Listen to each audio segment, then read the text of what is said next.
नमस्कार, मैं हूं सौरभ कुमार और आप देख रहे हैं बिहारी कलम चैनल, जिसमें आपको हर एक प्रकार की न्यूज़ दिखाई जाती है और सबसे विश्वसनीय न्यूज़ चैनल है आपकी। तो आइए आज हम बात करेंगे द काश्मीरी फिल्म्स के बारे में, जो हाल ही में 11 मार्च को रिलीज हुई है। इस फिल्म के बारे में हम बता दें कि ये फिल्म जो है आपको 26 जनवरी को रिलीज होने वाली थी, लेकिन कोरोना वायरस के कारण जो इतनी तेजी से जो फैल रहा था, इस कारण से ये फिल्म को स्थगित करके आपको ये फिल्म 11 मार्च को रिलीज की गई है। और इस फिल्म के रिलीज होते ही बहुत सारे राजनीतिक पार्टियों द्वारा, बहुत सारे विश्लेषकों द्वारा इस पर आलोचनात्मक टिप्पणी की जा रही है। बहुत से लोग इसके पक्ष में टिप्पणी कर रहे हैं। तो इसी पर बात करने के लिए आज हमारे सामने हैं बिहारी कलम के चैनल के director and editor mister Rohit Kumar. तो आइए हम इनसे बात करते हैं।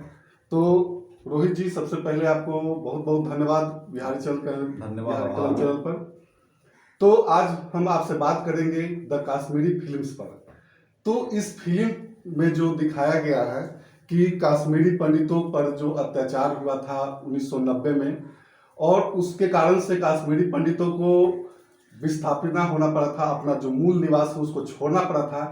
तो इस पर आप क्या कहना चाहेंगे? सबसे पहले बात तो बहुत बहुत धन्यवाद सौरभ जी, आप इस गंभीर मुद्दे पे जो वास्तविकता है इस देश में और जो आज एक मूवी के माध्यम से लोगों को दिखाया जा रहा है, सबसे पहले तो बहुत बहुत धन्यवाद इस विषय पे बात करने के लिए सौरभ जी। देखिए, वास्तविकता उस समय की यह थी कि हिंदुओं को, जैसा कि कश्मीरी पंडितों को वहाँ से भगाया गया, जो वर्तमान सरकार थी उस समय की। आज जो फिल्में उस पर जो आधारित है, जो चल रही है फिल्में, उस समय की जो वर्तमान स्थिति थी उस पर आधारित है। सच्चाई जो है उस पर दिखाया गया है, इससे हम नकार नहीं सकते हैं। बिल्कुल सत्य है कि उस पर आधारित फिल्म है। लेकिन आज जो है, पक्ष हो या विपक्ष हो, जिस सरकार में घटना हुई हो, और सरकार के बाद चूंकि बात है कि दोनों पार्टियां, पक्ष और विपक्ष दोनों उसमें राजनीतिक रोटियां सेक रही है। उस समय जब घटना घटी थी तो हम आपसे कहना चाहेंगे कि विपक्षी पार्टियों द्वारा तो यह आरोप लगाया जा रहा है कि जो रूलिंग जो पार्टी है बीजेपी, वही इस पर ज्यादा राजनीतिकरण कर रही है और इसीलिए इस फिल्म को रिलीज ही करवाई है, ताकि इस फिल्म को देखकर हिंदू जो है, हिंदू और मुस्लिम के वोटों का ध्रुवीकरण हो सके, जिसके कारण से हिंदू के वोट जो है वो मेरे पास ज्यादा आ सके। तो देखिए, बात है कांग्रेस के समय में घटना घटी थी। अब जब ज़्यादा जिम्मेदारी अब बीजेपी को है, अब जब वहाँ से उनको भगाया गया, तो अब आपका यह फर्ज बनता है कि उनको स्थापित किया जाए। अब आपका फर्ज बनता है, अब क्या हुआ नहीं हुआ, जब वो खराब किए तब उनको हटाया गया, सरकार से भी उनको हटा दिया गया। जनता आपको लाया, विश्वास पर आपको लाया। अब आपको समझना है कि उनके लिए हमको क्या करना है। अब आप कांग्रेस के लिए नहीं, और जहाँ तक बीजेपी की बात है तो हिंदू मुस्लिम पर आधारित ये वोट बैंक की राजनीति करते हैं। दोनों पार्टी को इस फिल्म को फिल्म की तरह क्यों नहीं लिया जा रहा है? फिल्म को इंटरटेनमेंट की तरह क्यों नहीं लिया जा रहा है? क्यों इस पर राजनीतिकरण हो रही है? आप जो मूवी देख करके हॉल से निकल रहे हैं, आप उनसे वास्तविकता जाकर पूछें, वो देख रहे हैं तो उनकी क्या स्थिति है, वो क्या उनके बारे में सोचते हैं। आप पार्टियों को मत सोचें, पार्टी हर एक पार्टियों की वही स्थिति है, वो अपने रूप में उस चीज को दिखाएंगे, राजनीति करेंगे। लेकिन जो रियल में जो देखकर अंदर से आ रहा है, जो उससे प्रभावित हो रहा है, और जो उससे वहां से पीड़ित होकर वहां से निकले हैं, उनकी क्या राय है इस पर, वास्तविकता क्या है, वो जानने की जरूरत है आज लोगों को। तो हम जैसे पूछना चाहेंगे कि अगर गुजरात के दंगों पर फिल्म बनाई जाए तो क्या बीजेपी सपोर्ट करेगी? वो तो वास्तविकता पे होगी ना, वो दंगा में क्या था, उस पर किसके सरकार में हुआ, इस पे तो मैटर करता है उस बात को। तो जैसे कि हम पूछना चाहते हैं कि ऐसा ही क्यों हो रहा है कि कश्मीरी पंडितों पर ही ये फिल्म जो है रिलीज हुई है, क्यों नहीं गुजरात दंगे पर रिलीज करवाई गई, ताकि बीजेपी का चेहरा उजागर हो सके? इसमें कहीं न कहीं राजनीतिक पार्टियों का भी हाथ है। जैसा कि आप अभी देख रहे हैं देश में क्या चुनावी स्थिति है। आप कुछ दिन पहले बीजेपी की जीत हुई है कुछ राज्यों में, और जो माहौल अभी खास करके है देश में, उस रूप में कहीं न कहीं आप राजनीतिक पार्टियों को भी मान सकते हैं कि उनका माहौल क्रिएट किया हुआ है। लेकिन जो हम लोग तो एक जनता के रूप में अगर देखें, तो मूल रूप से जो घटना था उस पर आधारित फिल्म लाई गई है, और जो वास्तविक में घटना था उस पर आधारित फिल्म है। क्या आप इस सच्चाई को स्वीकार नहीं कर सकते हैं कि जो असल में जो मुद्दे हैं, जो मुद्दा होना चाहिए भ्रष्टाचार के खिलाफ, जो मुद्दा होना चाहिए विकास का, जो मुद्दा होना चाहिए, शिक्षा का मुद्दा होना चाहिए, बुनियादी जो इंफ्रास्ट्रक्चर है उसके विकास का मुद्दा होना चाहिए। क्या इसको भटकाने के लिए ये सब ऐसा मुद्दा नहीं लाया जा रहा है? आप देख रहे हैं कि कर्नाटक में हिजाब का मुद्दा आ जा रहा है, द कश्मीरी फाइल्स का मुद्दा आ जा रहा है। मतलब कि ये हिंदू मुस्लिम को वोटों का ध्रुवीकरण पूर्णतः रूप से नहीं किया जा रहा है। बिल्कुल, आप इतना समझ लें कि पूरी तरह से जनता को शोषित किया जा रहा है, चाहे वो कांग्रेस की सरकार थी या वर्तमान में बीजेपी की सरकार हो, या अपनी राजनीति के लिए, अपनी कुर्सी के लिए वो माहौल को क्रिएट कर रहे हैं राजनीति में। ये जनता से कोई मतलब नहीं है। आज जब हम कवरेज करते हैं तो महंगाई की स्थिति, अशिक्षा की स्थिति, पूरी तरह से बेरोजगारी, इन चीज़ों पर सरकार की नज़र नहीं है।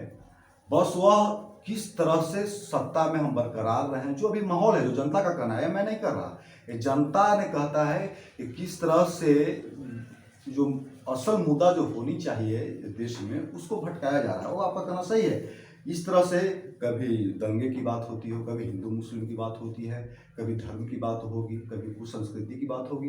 हमको तो नहीं लगता है कि इस देश में हमारी संस्कृति और धर्म खतरे में है, क्योंकि जब उस समय मुगल का जब सम्राट था, उतना बड़ा जब हम आपदा से गुजर रहे थे, उतने हम संकट में थे, तो हमारे धर्म और संस्कृति की कोई क्षति नहीं हुई।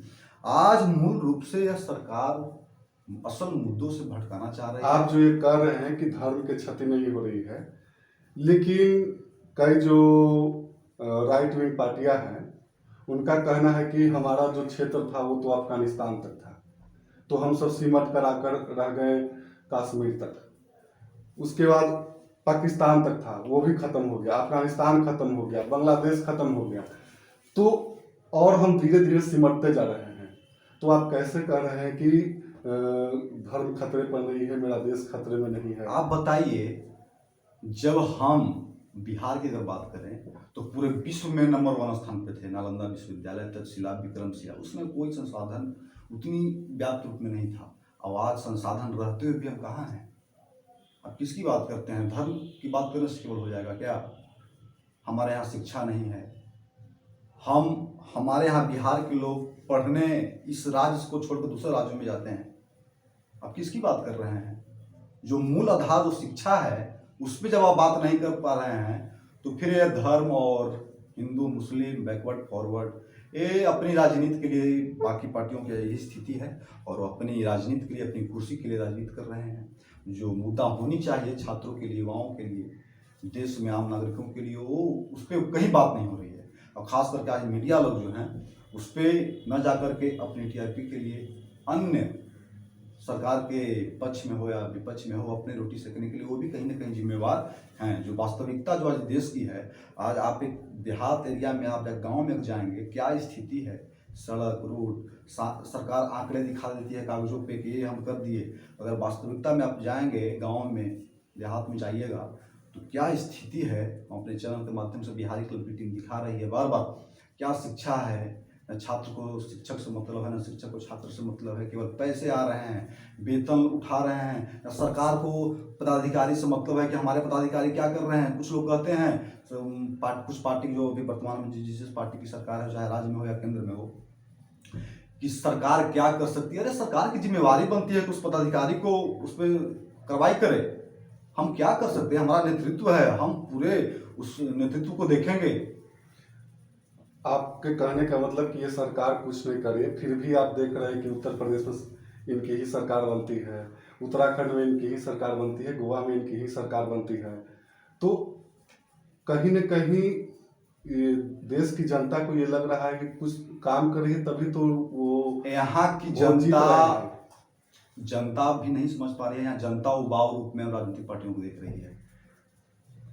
50 साल कांग्रेस, तो फिर 50 साल बीजेपी।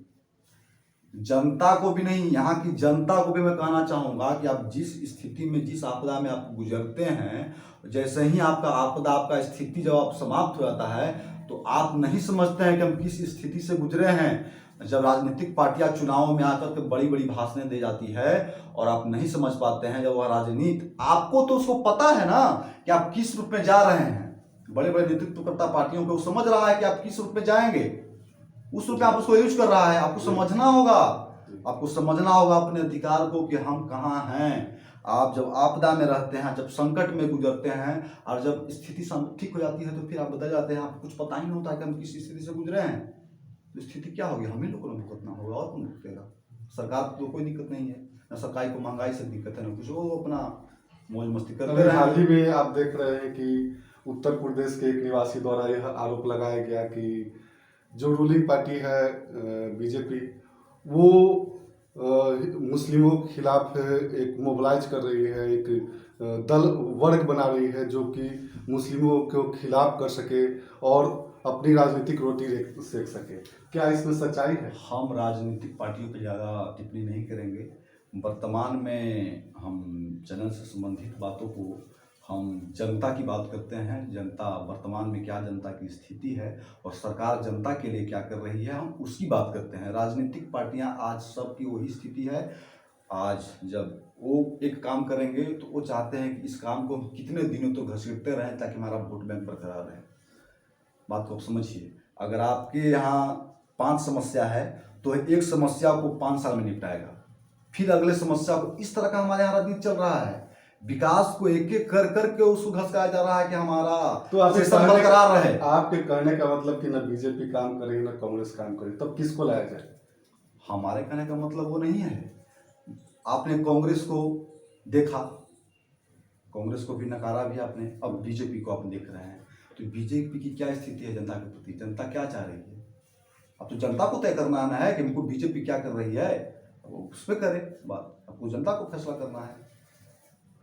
तो आप देख रहे हैं कि जो द कश्मीरी फिल्म्स जो लाई गई है, जिसके कि डायरेक्टर विवेक अग्निहोत्री जी हैं, उन पर यह आरोप लगा रहे हैं कि ये बीजेपी के एजेंट हैं, एजेंट के रूप में काम कर रहे हैं। बीजेपी इनको पैसा खिलाकर, देखिए, कोई भी काम फिल्म करवा जब प्रकाशित होता है तो उसमें जो भी डायरेक्टर हो या जो जो क्षेत्र में काम किया है, उनकी यह मोटिव होती है, उनकी यह इच्छा होती है कि जो वर्तमान, जो वो कोई भी फिल्म लाते हैं किसी चीज़ पे आधारित होते हैं तो वो किसी घटना पे लाते हैं, वो उस घटना पे लाए हैं और इसको प्रकाशित किए हैं। तो अब इसमें अब माहौल तो नहीं जान रहे थे कि आगे आने वाले समय में इसका क्या माहौल होगा, क्या परिणाम होंगे। अब पार्टियां इस पर, राजनीतिक पार्टियां अब जो भी अपनी अपनी फायदा के लिए करे, लेकिन उन पे हम फिल्म पे तो इतना ही ऐसा करना ही चाहेंगे। क्यों हो रहा है कि बीजेपी शासित राज्यों में ही इस फिल्म को टैक्स फ्री किया जा रहा है? वह अपने रूप में लेना चाह रही है, वह चाह रही है कि पूरा सा इसको मुझे मिला जाए। सब लोग अपने अपने श्रेय के रूप में देख रहे हैं।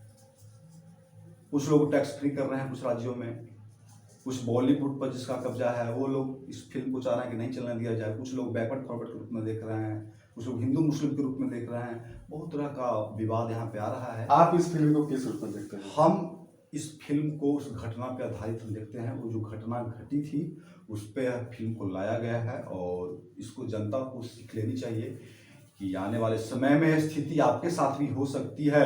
आप ना कांग्रेस के पक्ष में जाए, ना बीजेपी के पक्ष में जाए, अन्य पार्टियों के पक्ष में नहीं जाए। आपके लिए क्या क्या कौन सा क्या क्या कर रही है, आपके जवाब आपके लिए क्या काम कर रही है, आप आने वाले समय में आपकी क्या स्थिति होगी, आप उस पर समझें। राजनीतिक पार्टियां सबकी वही स्थिति है। आप अपने में ध्यान दें कि हम क्या करें कि आने वाले समय में हमारे वो स्थिति ना आए। तो यहाँ पर मैंने जाना director and CEO Rohit Kumar ji से जाना, और हम आगे भी लोगों से रिव्यू लेते रहेंगे। और हम आप लोगों से निवेदन करते हैं कि आप जहाँ तक हो सके इस बिहारी कलम चैनल पर विश्वसनीयता को कायम रखें और जहाँ तक हो सके इस वीडियो को शेयर करें, ताकि हम लोगों को भी मोटिवेशन मिले और आप लोगों को एक सच्चाई पर आधारित न्यूज़ आप लोगों को दे सके। क्योंकि आप लोग देख रहे हैं कि जो भी मीडिया चैनल उन पर ये आरोप लगाए जा रहे हैं कि वो सरकार के एजेंट के रूप में काम करती है, लेकिन ऐसा मीडिया कर्मियों को नहीं होना चाहिए, क्योंकि मीडिया ही चौथी स्तंभ होती है। इसलिए मीडिया को निष्पक्ष रूप होना चाहिए। और तो यहीं पर हम अपने वीडियो को अब समाप्त करते हैं। धन्यवाद, फिर मिलेंगे।